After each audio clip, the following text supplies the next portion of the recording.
నాకు ఇప్పటికొకటి గుర్తుంది, 2008 అనుకుంటారు, 2008 మేము రాజీనామా చేసినాం 2008లో. సురేందర్ రాజు ఊకే నా నీళ్లు నా గ్రామ పంచాయతీ నీళ్లు అని చెప్పి ఊకే వచ్చేది. ఢిల్లీకి పోయినా మేము ఇద్దరం కలిసి.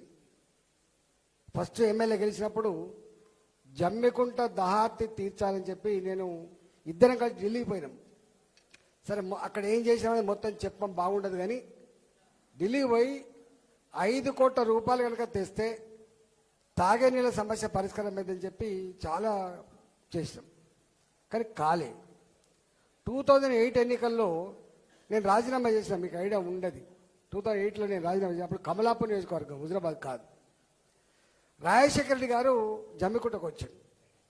వచ్చి ఎన్నికల ప్రచారం చేస్తూ ఆయన అన్న మాట ఏంటంటే, ఇగో మీరు కాంగ్రెస్ పార్టీని గెలిపించండి, ఈటల రాజేందర్ గారిని ఓడగొట్టండి, మీకు 40 కోట్ల రూపాయలు తాగే నీళ్ళ కోసం ఇస్తా అని చెప్పి జమ్మికుంట చౌరస్తాలో మాట ఇచ్చిపోయిండు. అంతేనా?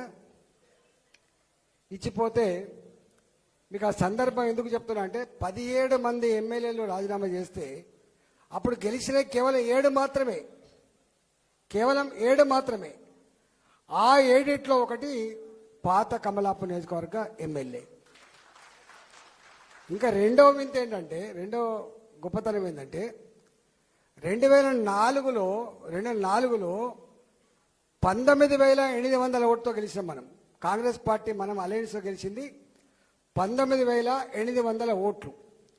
కానీ 2008లో 17 మందిలో 7 మందే గెలిచిన, 10 మంది ఓడిపోయినా ప్రతికూలమైన పరిస్థితి ఉన్నప్పటికీ కూడా ఆ ఎన్నికల్లో కమలాపూర్లో మన ఓట్లు 23,000 ఓట్లు వచ్చినాయి. 22,800, 23,000.